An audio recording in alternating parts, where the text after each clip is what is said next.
penyebabnya adalah karena dosa dan kemaksiatan yang kalian lakukan. Senada dengan ayat ini, sahabat mulia Ali bin Abi Thalib, beliau pun menyampaikan, "Ma nuzzila bala'un illa bidzambi." Tidaklah turun bala, tidaklah turun bencana, tidaklah turun kesengsaraan kepada manusia penyebabnya karena dosa dan kemaksiatan. Senada dengan perkataan sahabat Ali bin Abi Thalib, kita bisa lihat dalam sejarah panjang kehidupan manusia, ternyata penyebab kesengsaraan manusia, penyebab bencana turun, penyebab musibah datang adalah karena dosa dan kemaksiatan.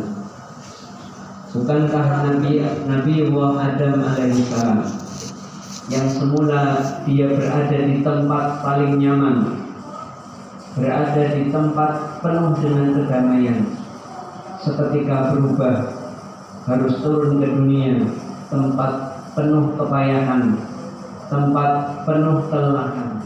Apa yang menyebabkan Nabi Adam mendapatkan penderitaan seperti ini, mendapatkan musibah seperti ini? Karena dosa dan kemaksiatan. Bukankah kaumnya Nabi Nuh alaihissalam ditimpa dengan bencana yang maha dahsyat, ditenggelamkan dengan air bah yang sangat besar? Apa penyebabnya? Ternyata penyebabnya adalah dosa dan kemaksiatan. Bukankah kaum Ad, kaum yang memiliki peradaban tinggi, memiliki kesejahteraan luar biasa, berubah menjadi kaum yang dihancurkan oleh Allah Subhanahu wa Ta'ala? Penyebabnya karena dosa dan kemaksiatan. Maka dari tiga analogi ini bisa kita ambil sebuah kesimpulan, ternyata dosa dan kemaksiatan itu efeknya sangat luar biasa. Para ulama menyebutkan ada dosa dan kemaksiatan yang efeknya mampu menggelapkan hati manusia. Ada dosa dan kemaksiatan yang efeknya mampu menghilangkan keberkahan manusia.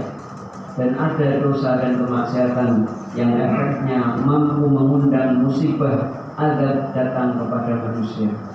Oleh karena itu, Syekhul Islam Ibnu Taimiyah beliau menyampaikan, "Faqad dzukira fil kitab wa sunnah uqubatil dzunub." Sungguh telah nampak besar, sungguh telah terang benar bahwa setiap dosa dan kemaksiatan pasti akan mendatangkan side effect, pasti akan mendatangkan efek samping.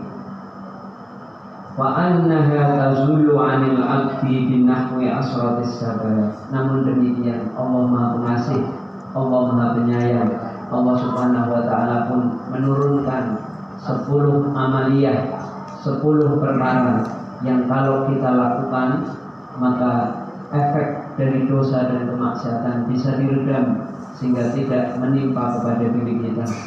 Akibat buruk dari dosa dan kemaksiatan bisa dialihkan sehingga tidak menimpa diri kita.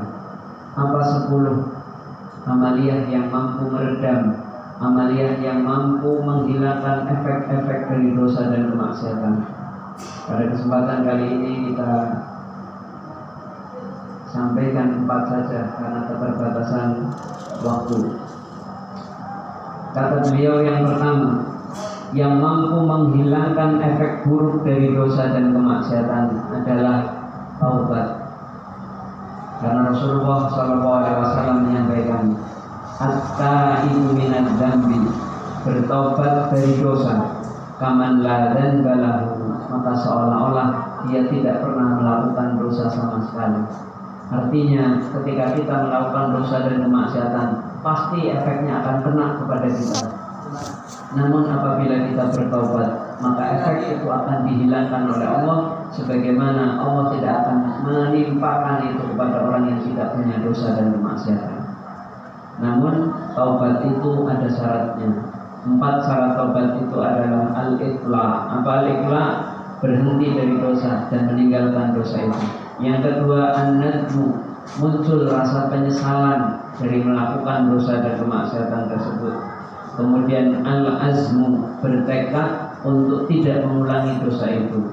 Dan yang keempat, wa asbi'i sayyi'atu hasanatan tamhuha, lalu dia menutup, lalu dia mengganti dengan melakukan amalia-amalia ketaatan.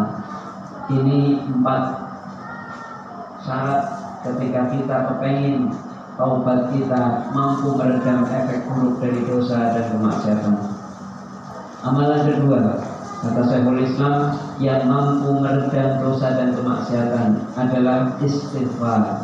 Istighfar yang kita baca, istighfar yang kita lantunkan mampu menghilangkan efek dari dosa. Karena Rasulullah menyampaikan, wa ma kana Allahu mu'adzibahum wa hum yastaghfirun.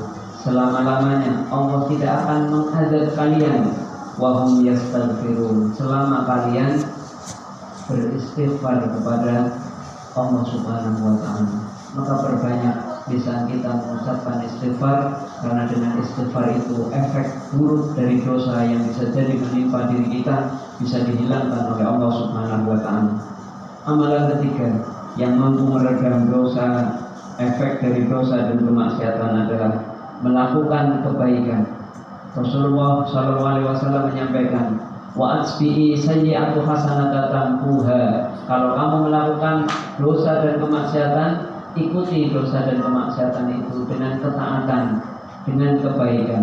Kenapa Rasul meminta supaya kita mengiringi kesalahan dan keburukan kita dengan kebaikan? Karena ternyata karena ternyata kebaikan, amal soleh, ketaatan yang kita lakukan akan mampu meredam efek buruk dari dosa dan kesalahan yang kita lakukan. Dan amalia yang terakhir, amalia yang keempat, yang mampu meredam dosa dan kemaksiatan, efek buruk dari dosa dan kemaksiatan adalah ketika kita sabar ditimpa musibah. Karena Rasulullah SAW menyampaikan, ma yusibul muslim, tidaklah seseorang muslim ditimpa musibah, minan nasobi, yang berupa penyakit, wala wasobi, yang berupa keletihan, kelelahan, wala hammin, yang berupa kekhawatiran, wala huznin, yang berupa gundah gulana, illa kafarallahu biha, kecuali itu menjadi kafarat, itu menjadi penghapus dosa atas setiap dosa dan kemaksiatan yang kita lakukan. Rupanya setiap musibah yang menimpa kita, rasa sakit yang menimpa kita, rasa lelah yang menimpa kita, rasa capek yang menimpa kita, kalau kita sabar, maka itu semua akan menjadi penggugur dari dosa-dosa kita. Mudah-mudahan